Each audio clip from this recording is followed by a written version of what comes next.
Has it ever happened to you that walking through the streets of your own city, you suddenly caught yourself feeling as if you'd become a ghost in it? As if you're watching a silent film of your own life from the seat of an invisible spectator, while the film itself has been running on its own for a long time, without your slightest participation. When familiar streets suddenly turn into cardboard scenery, and the familiar taste of morning coffee becomes just a faint echo of yesterday's taste. If this feeling is familiar to you, know this: it's not just fatigue. It's a quiet alarm, whispering that someone else has become the architect of your reality, and you are merely living silently in a building that was erected for you from someone else's blueprints, indifferent to you.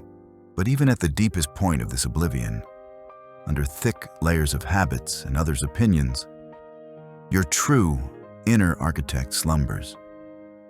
He has not died, but has only for a very, very long time not heard your commission. And he is awakened not by loud slogans or promises from smart books, but by the ringing silence that is born in a pause. When you suddenly allow yourself to stop in the middle of a hectic day, just to watch a sunbeam like a lazy cat steal across an old brick wall, and in this tiny, yet infinite eternity, his barely audible whisper reaches your ears. A whisper about the true blueprints of your world. These are not grandiose plans to conquer the universe, no, but quiet sketches of states which he draws for you in the language of images. It is the very blueprint of serenity that your soul longs for in city traffic. It is the very plan for a room that is forever flooded with warm, safe morning light. It is the very outline of a conversation after which your heart feels light and clear. And for these sketches to become the flesh of your world, the architect does not need a hammer and chisel, for his tools are woven from the very fabric of your consciousness. The first and foremost of them is your attention, which is like a garden hose with life-giving water. For wherever you direct its stream, there gardens will bloom, while everything else, deprived of your care, will be doomed to slowly wither in the shadows. Just imagine that in the garden of your soul, there are two bushes. One, a thorny bush of resentments and anxieties, and the other, a tender sprout of gratitude and quiet joys. Most of us, without knowing it, keep the hose of our attention aimed at the thorny bush, generously watering it with our fears and old regrets, causing it to grow into an ugly, shadowy tree that blocks the sun from all living things. The architect, however, does not fight it.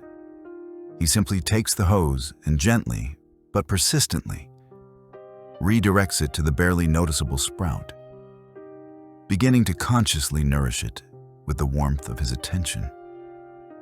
And although nothing happens at first, drop by drop, day by day, life returns to the forgotten flower.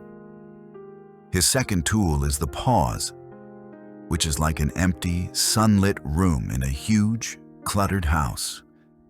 In Japanese culture, there is a concept of ma, the beauty and significance of empty space, for it is the void that gives shape to everything else.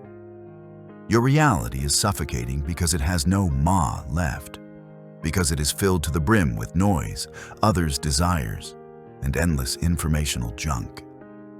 And the architect begins his work precisely by clearing it out, creating islands of pristine silence. 5 minutes without a phone before bed. A purposeless walk in the park, a moment at the window when you just look at the sky. And though this empty room may feel uncomfortable at first, it is in its echoing silence that the echo of your true desires is born. And the third, most subtle tool is intention without effort, which is like releasing a paper boat to float down a stream. You don't push it or urge it on by shouting. You simply entrust it to the current, knowing which way the other bank is. It is the same with reality, which you do not break through with willpower, but into which you gently weave your request, your whisper, "I would like to feel more lightness." And having released this thought, like a paper boat, you do not wait for a miracle, but suddenly you begin to notice this lightness everywhere, in a random gust of wind, in an unexpected joke from a colleague, in the distant music from a passing car. You don't create the waves, but you learn to glide on the ones that are already there. But why, having such simple and powerful tools, do we so rarely hold them in our hands?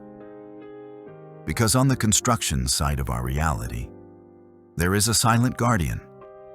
It is habit, the ghost keeper of your inner home. He is not evil. He is just a shadow of your past, who jealously ensures that everything remains in its usual place, that the armchair of anxiety always stands in the living room, and the tablecloth of doubts lies on the kitchen table. And as soon as your inner architect tries to let a little more light into the house, the shadow immediately thickens, and the ghost, without a word, stands behind your back. And a chill of familiar, predictable melancholy emanates from him. And although he is silent, you can still hear his soundless question. Where are you going? Isn't it safe in this cozy twilight? And you used to surrender to this cold, but not anymore.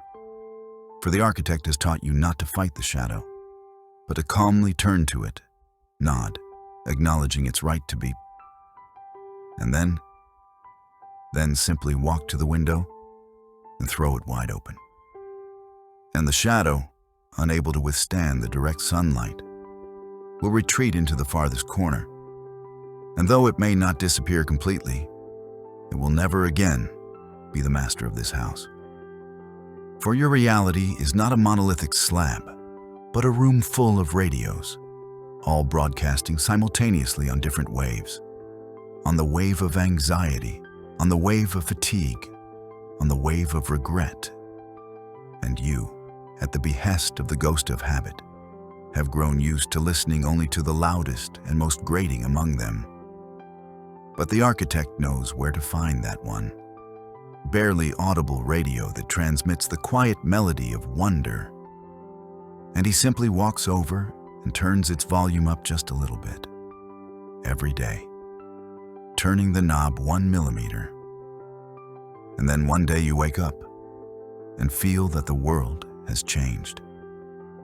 The very air in the room has become different, not thick and dusty with yesterday's thoughts, but fresh and cool, as if after a long-awaited summer thunderstorm. And taking a sip of plain water for the first time in years, you feel its true taste, the taste of pure, pristine coolness. And going outside, you realize that the city is no longer a stage set, that it breathes with you.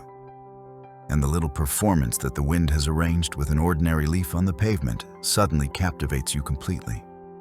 You no longer hear just the roar of cars, but the complex living orchestra of the metropolis, in which the laughter of children from a distant playground is not annoying, but seems to be the most important and beautiful music in the universe. And that old familiar heaviness in your shoulders, it's simply gone. You try to feel for it from memory, like a long-lost object. And with quiet surprise, you realize you've even forgotten what it felt like, because you have ceased to be a ghost. You are sitting in your bright workshop, new blueprints lie before you, and you yourself choose what space your tomorrow will become. Whether it will be a room full of light and air, or a cramped, dusty attic filled with old resentments. Because the choice was always yours.